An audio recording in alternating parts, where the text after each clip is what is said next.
Okay, ladies, so I'm going to need you to stop nurturing friendships that no longer serve you, that you have outgrown, that you know that God is clearly calling you away from. Dead friendships is dead weight, it's baggage that may hinder you from walking into your next season.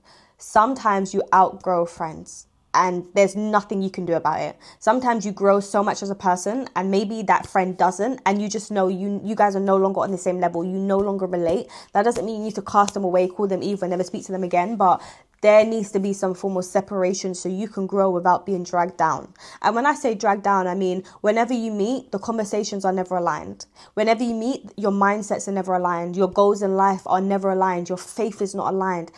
Your speech, your language is not aligned. Your imagination is not aligned. Those are the friendships that can hinder you. You are not called to save everyone. I want to be saved. Don't save me. I want to be. Some friends are like that. Some friends don't want to be saved. Some friends don't want better for themselves. Sometimes you just outgrow a friendship, and as sad as it is, you need to keep it moving. I used to have a friend and we had a mutual friend. I knew for a fact that mutual friend, he was doing some next stuff. And I knew I was called to separate myself from him. And I also knew that my other friend was called to separate from him, because I knew that the journey me and him were both on, that third friend, he was not on it and he would only drag us down. So I separated myself. And then my friend, he came to me, he said, you know what? I feel like God is telling me to separate from him.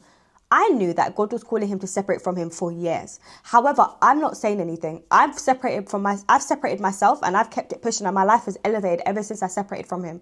But I noticed that he took a bit more time. Why? Because he didn't want to disconnect out of loyalty. You need to understand when loyalty is necessary and when it's time to cut ties. Blind loyalty is foolishness. It's foolishness, because the moment he cut that friend off, his life went up. Sometimes just being associated to someone, your life will stay stagnant. You will continually be brought down. Whenever you talk to them, you find that you are pulled back into gossiping. You are pulled back into doubt. You are pulled back into anger. You are pulled back into your old version. Why? Because that is who they associate with. So you have to understand, what type of person do I become when I'm around my friends? Is it a better person, or is it the same person, or is it worse? You have to identify that. Having friends that do not help you where you're going, or having friends that you cannot relate to anymore, is a hindrance. And I'm sorry to say, but friends, not all friends are meant to be forever. Some friends are a hindrance. They're hindering you from where you're going. You can't talk to them and relate to them on where you're both going. No, because they're still stuck in the past. They're still stuck on the same level they're on, and you're not on that anymore. So why are they still your friend? You have to vet your friends regularly. Are we still thinking the same? Are we still doing the same things? Because how can two walk together unless they agree? What does light and darkness have in common? Sometimes you have friends that are still part of your old way of life and you have nothing to relate to anymore, but out of pure loyalty, you still talk to them. Now, I'm not saying that if someone is living a different type of lifestyle and you still relate on a level, that you should cut them off. No, because there's still a relation there. You may still relate when it comes to just your connection. But when you're outgrowing that friend and that connection is no longer strong, it's no longer there really. It's like you talk, but you just don't find anything there. There's no more common ground. That is dead weight. And you have to know when to let go of that, because as you are going forward, as you are going higher and higher, you cannot have anything dragging you down. And some people call that selfish, but it's not. It's self-preservation, and it's putting yourself in the best possible position to get to where you need to get to in life. I don't believe in carrying dead weight. I believe that all friendships should benefit you. And I don't mean that, oh, they are just there to benefit you. No, there should be a thing where iron sharpens iron. You can sit down and reason. You can really relate to one another. You can strengthen one another. You can rely on them and they can rely on you. And they can call you up about anything. You can call them. You can be there for one another. You know, you can share your life with them, because that's what friends are for, to share your life with. They can take your counsel, you can take their counsel, you can ask them for wisdom, and the wisdom they're giving you is godly wisdom. It's not worldly wisdom. You know, too many of you have friends and you're asking for guidance or wisdom from them, but the guidance and wisdom they're giving you isn't from God, but it's from the world.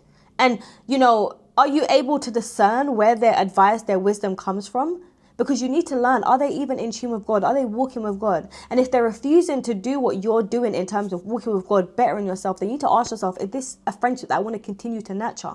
Am I just losing more of myself, or are we both sharpening each other? Does your friend have the capacity to lift you up? You know, I think for myself, when I started this journey with God, and there was times where I was down and I really needed a godly word. I needed someone to give me a word to encourage me that was based on scripture, not based on this world, not based on pride. I found few friends to do that. You know, a lot of them would just give me a pep talk, but the pep talk was like, girl, just forget about it. Like, just get up. Like, it's fine. Like, it was just very superficial. I needed someone that would give me Bible scriptures. I needed someone that would encourage me in the Lord, someone that would give me that godly encouragement. And I found that I was lacking in that. And I had to find friends, or I had to pray that God would bring friends into my life that were aligned with my journey. And thank God he's done that. Because it's helped me so much in life to be able to have friends that I can genuinely rely on for godly counsel, and vice versa. Because I found that a lot of the friends I had that were still very much worldly and refused to, I guess, change or become or better themselves in terms of goals, ambition, life. I found that even when I gave them godly counsel, they kind of rejected it because maybe it was too spiritual, or maybe they just didn't align with God at that time. You need to choose your friends wisely. You know, the saying that says, show me your friends and I'll show you your future is very true. Because if you have friends around you that aren't willing to grow, that aren't willing to want better for themselves, then you need to ask yourself, are these the friends I want to keep around? When you are around people, you need to be around wise counsel. You need to be around some people that are doing better than you. You need to be around people that want more out of life, not people that want to stay stagnant. Because how far you go also determines on the company that you keep. If you are around a certain type of people, they will eventually indoctrinate you. If you can't influence someone for the good, they will eventually influence you for the bad. So you need to pick your friends very wisely. You're having friends that they don't even live the same type of life you live. You know you want to be on the straight and narrow, and then you have friends that aren't living that type of life, and instead you're being tempted by what they do. If you no longer smoke anymore and you're around friends that smoke, you need to switch up. Like, either they don't smoke around you or you limit the amount of time you are around them. If you know that you are on a purity journey, then stop allowing your friends to talk to you about sex. Like, it's as simple as that. You need to set boundaries then if these are the friends you want to keep.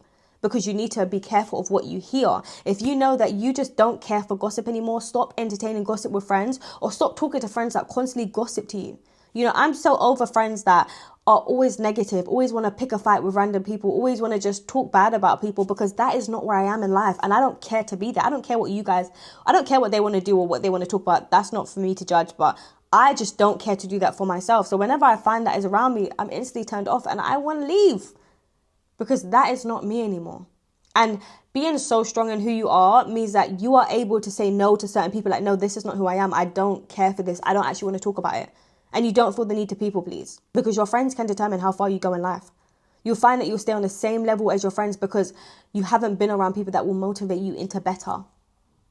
Show me your friends and I'll show you your future. Birds of a flock fly together. Who you associate with will determine how people perceive you. Bad company corrupts good character. That is straight from the Bible. No matter how good you think you are, no matter how far ahead you think you are, if you are around bad company, you will eventually adopt their bad characteristics. So evaluate your friends, vet your friends, understand who is in your life. Don't just be accepting any type of friend into your life. Just because they want to be your friend doesn't mean that you have to be friends with them. Not every friend is meant to be your friend.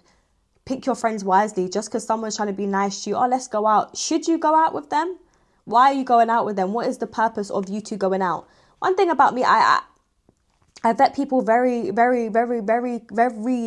vet people a lot. Why should I go out with you? Why should I talk to you? What do we have in common? How can we benefit each other? How can we sharpen each other? What type of friendship is this? And until you're fully vetted, ain't no way I'm going to be associated to you. Because my reputation is very important. You have to protect your reputation as a person who wants to go far in life. You have to protect your mind. You have to protect your circle. You have to protect yourself. Because you just don't know what being around the wrong type of person can do to you. Unless you have the wisdom from God that will tell you that bad company corrupts good character. And when you outgrow a friend, let that friend go. But that is all from me today. Thank you so much for watching. For those of you who don't know, I'm Lakeishaa. And if you are new, please subscribe, join the family. But I will see you in my next video. Bye.